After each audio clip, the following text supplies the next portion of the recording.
So, remember all that stuff I was saying about local cycles and global cycles in the previous video? Yeah, that's going to be important in Sphynxinator, because this level is hell to time trial specifically because of the doors, which are on a global cycle. And because of that, I basically paused for a few seconds before shooting the clock at the start there. So this door right here, if you get the cycle timing just right, it's open by the time you run through it. If you have to wait for that door, you've basically lost platinum. And guess what? It's only the first door. Here, this door is probably the hardest one to get past in time. And I've had many runs where that door slammed shut just before I got to it. And door number 3 is coming. You might notice that I'm desperately slide jumping up these stairs, hoping that I would get through. But yeah, I don't know why I spun the TNTs there, but it actually kind of worked out because I wasn't going to go invincible anyway, because I'm actually taking the blue gem path. Now, this is purely a subjective thing. You can do this level platinum either way. The main path I personally find is a little trickier to time with the platforms, but there are more time freezes. Well, specifically, there are 0 time freezes on this path. But this path I do find a lot faster, provided that you kind of just take the very inside of all these turns. And this is the one level in the game that you can actually platinum by going through a secret path, so I thought I may as well show that. Yeah, I beat platinum by a couple of seconds there. That level's not easy, but once you learn how to time the doors, it's not too bad. So, bye-bye Blimps, I decided to use Crash for this, because I used Coco for it in the main playthrough. So, for this one, you just need to plan a route and stick to it. What I'm doing here is I'm going to angle myself so that I, swing around a little bit here. I actually shamelessly copied this off Garland the Great. He does pretty good Crash Bandicoot videos. Anyway, I'm getting the clock here, shooting this blimp to the right, then going for the central blimp, then shooting this one, and then I'm going to swing around and then hit this blimp, and then go counterclockwise and hit the blimps in order, because this way the blimps are kind of moving towards you. So, you might be thinking, can I cheat this time trial by shooting the blimps up a little bit in advance, and then finishing them, then collecting the clock, then finishing them off? Guess what?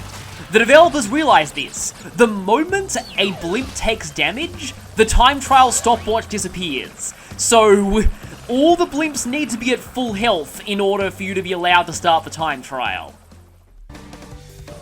And now the second Jetski level, Tell No Tales. So this one's kind of interesting because apparently this was one of the hardest platinum relics to get in the PS1 version, and now it's actually been made a lot easier. The original platinum time was something like 1 minute and 5 seconds, it's now 1 minute and 15. So here, I just barely got past those cannonballs, and I actually had to slow down here slightly because that seagull's hitbox is actually pretty big. It can often still get you even when it's already taken off from its perch. So let's hug the inside of that to avoid the bomb, dodge around here. Just like always, you don't want to be stingy with your masks. I probably took that turn too wide, but yeah. No invincibility in Jetski levels, so use your masks to cut through obstacles whenever you want to. So here, I'm just going to hit that shark and then abuse the invincibility frames to crash through that boat, so that I don't have to waste time. That's what you want to do with masks in these levels. Also important in these levels, get every time freezer you can. That's going to be particularly important in the later 2 Jetski levels, but let's not talk about those yet. Hint, Ski Crazed is evil. And we'll see that in a couple of videos. Yeah, that time trial was awful. This one, it's a complete walk in the park compared to that.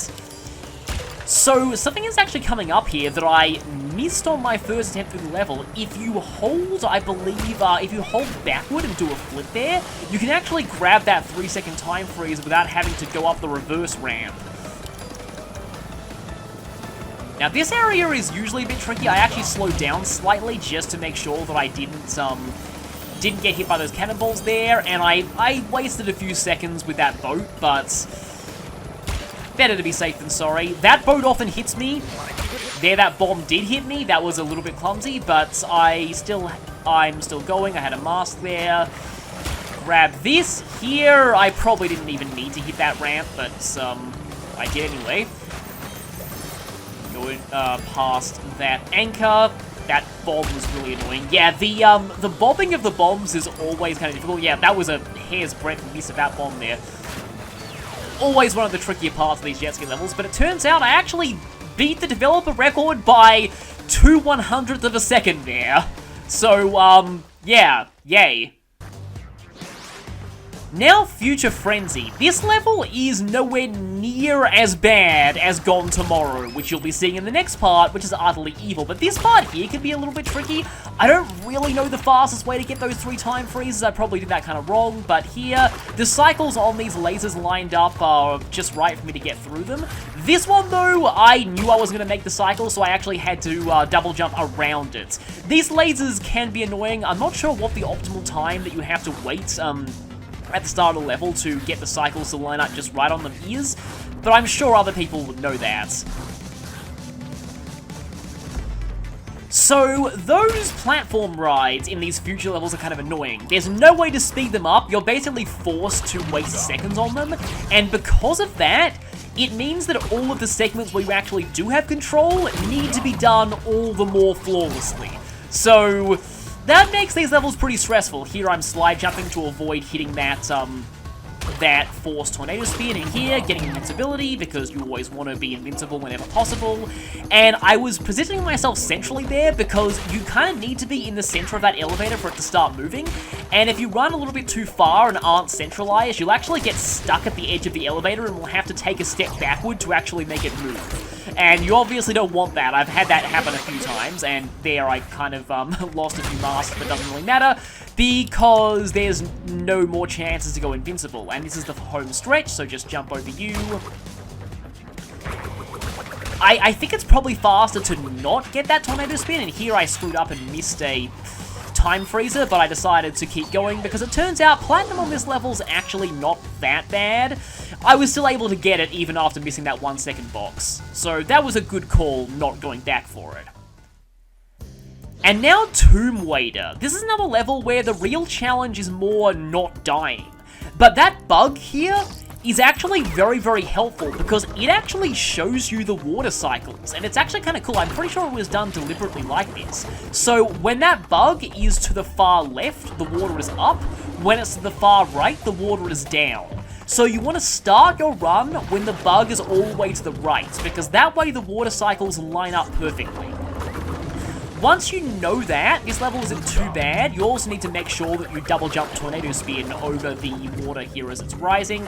You also need to make sure that you do not lose any masks under any circumstances. I said this in my original run of the level, but it's very, very important. I should actually mention that the Sapphire time on this level is actually the most lenient Sapphire time in the entire game, and that was just barely, cutting it. It's 2 minutes and 44 seconds. They actually expect you to wait for the water to get Sapphire, but for Platinum, no, and I'm going to take advantage of something here. Those jutting out platforms are just high enough that you don't drown, so I made sure to step on that to keep out of the water. So, here's the reason why you want to be invincible. When you're invincible, the water stays down permanently. You also automatically activate those wheels by touching them. So, if you don't get invincibility, it's a lot harder to platinum this level, but honestly, the platinum time for this level isn't really all that bad. It's more a matter of surviving, like I said. That's probably not the best run in the world, but I find that kind of a fun level to time trial overall. But yeah, look at that Sapphire requirements.